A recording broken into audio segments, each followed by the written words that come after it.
Protests against U.S. President Donald Trump's decision to recognize Jerusalem as Israel's capital spilled over Saturday into Israel, following 3 days of violence between Israeli soldiers and Palestinians in the West Bank, Gaza and East Jerusalem. To really understand the Middle East, subscribe to Haaretz. In the early evening on Saturday, medics reported that a bus traveling to Tel Aviv was hit with rocks as it passed through Wadi Ara, a valley of mostly Arab communities in northern Israel. At least 3 Jewish Israelis were lightly hurt in the incident and the bus windshield was destroyed.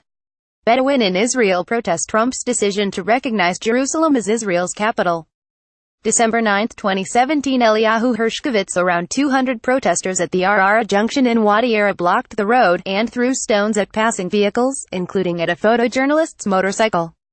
A bus driver sustained light injuries from broken glass. Police arrested 2 youth and an adult from Arara who are suspected of taking part in throwing rocks. We've got more newsletters we think you'll find interesting. Click here. Please try again later. Meanwhile, additional protests were reported throughout Israel, including in Meidel Shams, along the border with Syria in the north, in the Bedouin city of Rahat in southern Israel, in Taiba, Kfar Kara, and the German colony in Haifa.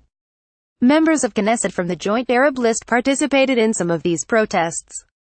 At least 140 Palestinians were hurt in clashes in East Jerusalem and the West Bank on Saturday. Palestinians claimed 4 Israeli officers were hurt during clashes in East Jerusalem, the Israeli police said. Meanwhile, over 20 were hurt in the Gaza Strip, local medical sources said. Violent protests broke out Saturday in over 20 sites in the West Bank, including Tul Karm and Rachel's tomb in Bethlehem, with approximately 600 Palestinians burning tires and throwing rocks as well as Molotov cocktails at Israel Defense Forces and Border Police. Greater than Jerusalem for Dummies. Why the world doesn't recognize it as Israel's capital. Jerusalem for Dummies, Part 2. What the Palestinians want. The IDF has responded using dispersion tactics and arrested 1 individual. According to the Red Crescent, 18 Palestinians were wounded by rubber bullets and over 107 from tear gas. About 450 Palestinians protested in over 5 different locations along the Gaza border. They were also burning tires and throwing rocks at IDF forces on Saturday. Israeli forces reportedly responded by firing rubber bullets, and, according to Palestinians, with live rounds as well.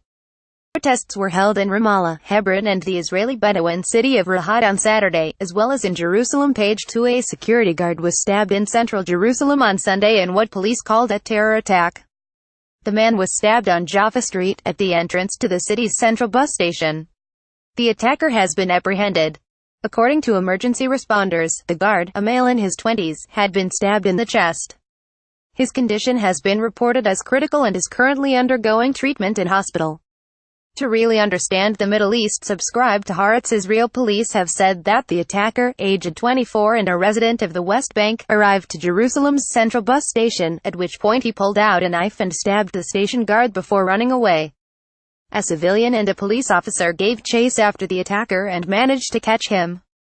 According to police, the attacker had a work license permitting him to work in area limited to West Bank territory east of the Green Line and west of the separation barrier. This means that he was not authorized to work within Israeli territory. We've got more newsletters we think you'll find interesting. Click here. Please try again later. He has been evacuated to a nearby hospital, and is currently considered to be in very grave condition, outside Jerusalem's central bus station, December 12, 2017. Olivier Fitoussi. The scene of a stabbing attack in Jerusalem's central bus station, December 10, 2017. Judy Maltz. The city has been on edge since U.S. President Trump's Wednesday speech, in which he recognized Jerusalem as Israel's capital. The Palestinians responded by declaring 3 days of rage. Greater than the Jerusalem powder keg. How much will Trump's gamble cost, and will Israel defuse it? Analysis. On Friday, 2 Palestinian protesters were killed and 98 were wounded in clashes around the West Bank and the Gaza Strip.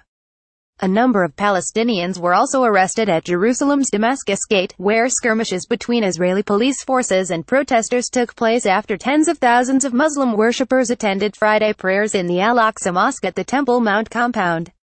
Later Friday, 3 rockets were fired from Gaza into Israel. 1 rocket landed in the southern town of Darrow, 1 was intercepted by Israel's Iron Dome defense system, and a 3rd landed in the Gaza Strip. 2 Hamas militants were killed in retaliatory airstrikes. An additional 22 Palestinians were wounded in clashes on Thursday. Page 3. He's written some of the greatest S of all time, fronted one of the most influential and successful groups in the history of rock and roll, and his The Wall live tour was the highest grossing for a solo artist. Yet despite this, Roger Waters infuriates a lot of people. The decision by the former Pink Floyd singer bassist to become a political personality and exploit his fame and status to fight Israel's policies toward the Palestinians drives ardent Zionists crazy. They see him as an enemy of Israel who is damaging the Jewish state's reputation.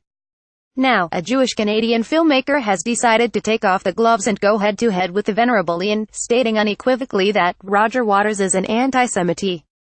Investigative journalist and documentary filmmaker Ian Halperin, 53, calls his new film, Wish You Weren't Here, riffing on one of Pink Floyd's biggest hits while launching an unapologetic, all-out assault on a member of one of the most respected rock bands ever.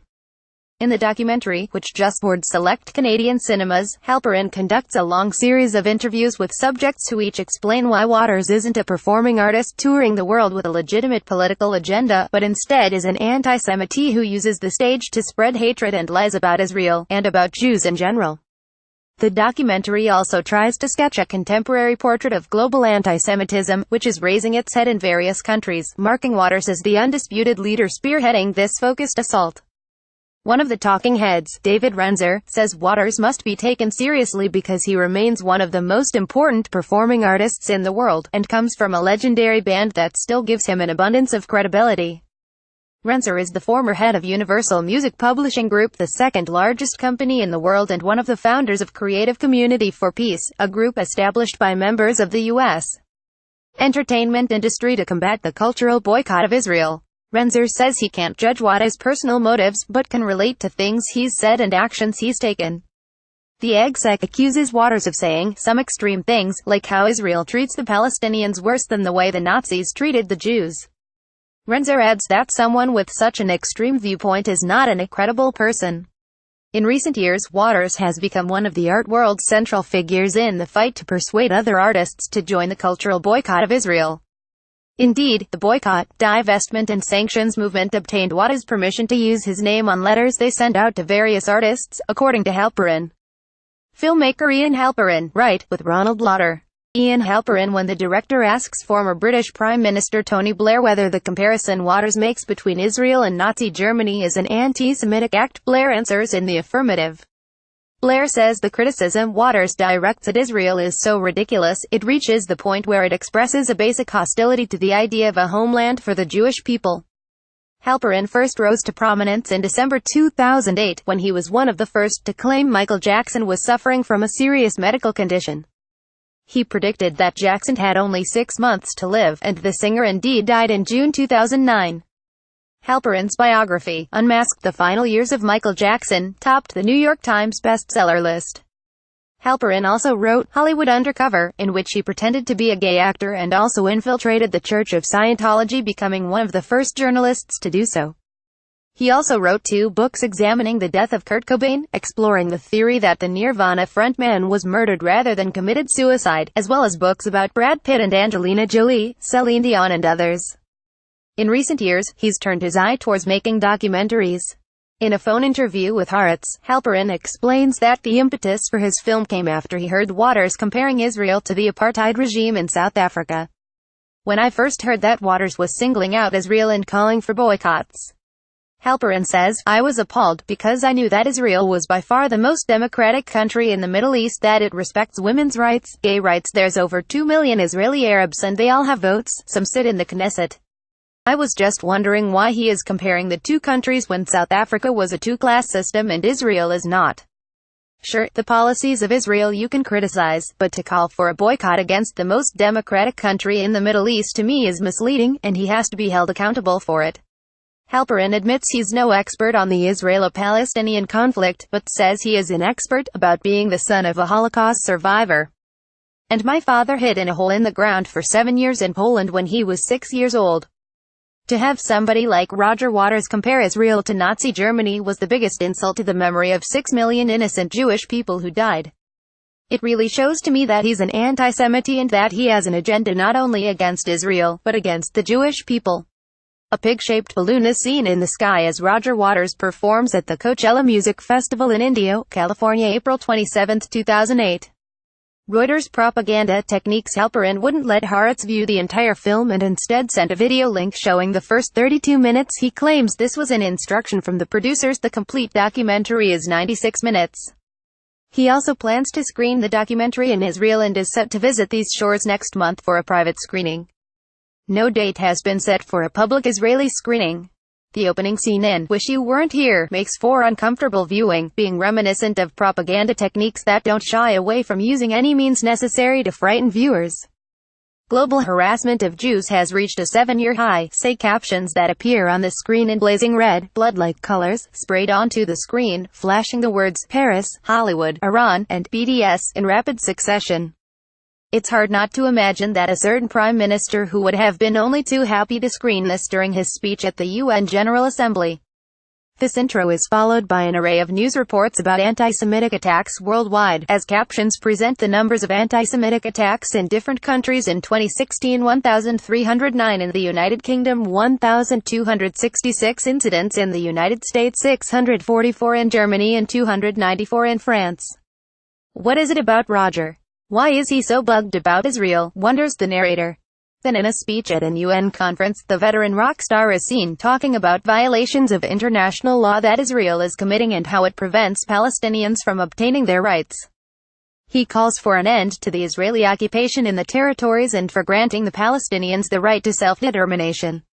Waters is clearly investing great efforts to promote a cultural boycott of Israel, but without much success, according to this documentary. As proof, we are offered a long list of artists who performed in Israel over the summer months, including Aerosmith, Justin Bieber, Tears for Fears and Guns N' Roses. And in order to present arguments for and against the boycott, Halperin's filmed wells on this summer's highly publicized spat between Radiohead's Tom York and Waters, who tried to dissuade the singer and his band from performing in Tel Aviv. Flying Pigs with Stars of David Halperin says that when he started researching Waters, I found out that he had pigs floating around at his concert with the Star of David emblazoned upon them.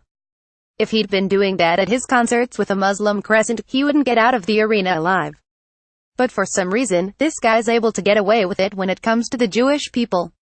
I'll be honest, all kidding aside, I'm not a proctologist, but I know an asshole and jerk when I see one, and Roger Waters is that.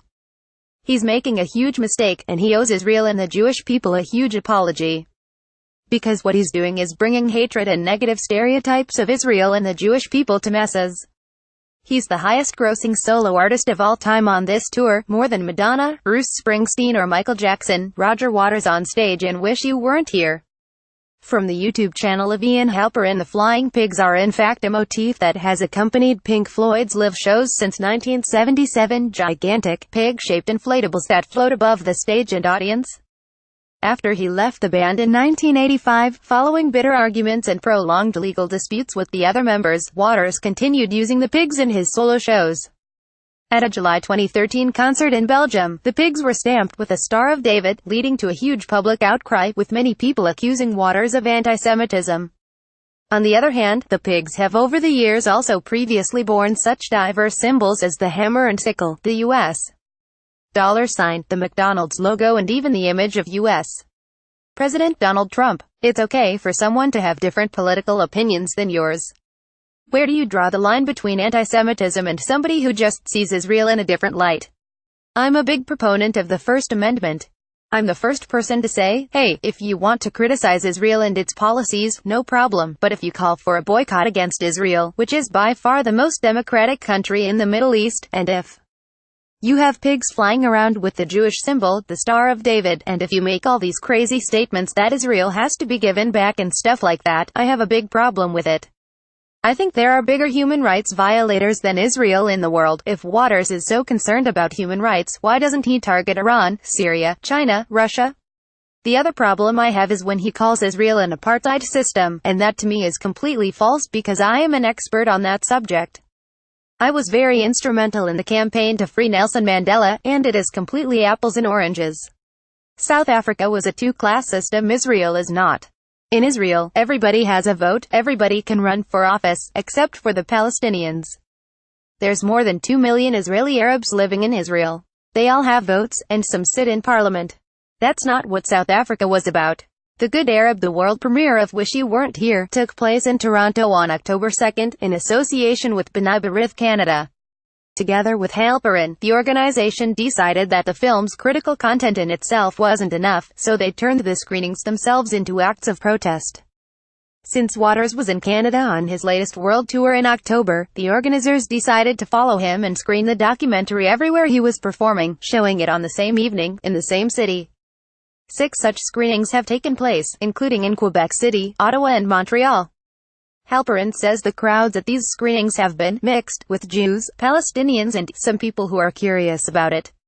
He includes interviews with Pope Francis, the Jewish-American billionaire Ronald Lauder, the Jewish-American jurist Alan Dershowitz and many others. Some have thought-provoking things to say. Jewish Agency Chairman Nadine Sharansky, for example, questions the decision to boycott Israel, of all countries, pointing to the conflicts in Syria and Iraq. By contrast, other parts of the film provoke discomfort and embarrassment. One cab driver, supposedly representing a typical Palestinian, defends Israel, saying that it isn't just killing Palestinians randomly, but is only doing so to defend Israeli homes. Roger Waters is seen while touring Israel's separation barrier in the West Bank refugee camp of Ida in Bethlehem, June 2, 2009.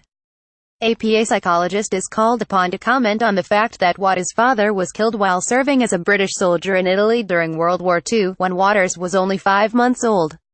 She offers a particularly excruciating psychological analysis. Apparently, this trauma makes Waters identify with victims, not wanting to believe that his father died in vain. This then leads him to conclude that the Nazis were right when they set out to kill the Jews. Come on, really? Waters himself is not interviewed in the film, but many minutes are devoted to excerpts from old recorded speeches. Halperin says he approached Waters for an interview or for comments, but that nobody from Waters' camp responded. The director claims, though, that critics who've seen the film tell him it was very fair, since he also presents Waters' side of the story, even interviewing people like Naomi Klein and Noam Chomsky who support Waters' views. It's not a hatchet job at all, says Halperin. The director insists that when Waters ends the Canadian leg of his tour this month, he won't be pursuing him elsewhere with his documentary, noting that he's already in production on 2 other films. I'm not obsessed with Roger Waters, he laughs. Halperin and B'nai B'rith's protest against Waters over the past month joined the pro-Israel protest that has been accompanying the IAN's North American tour.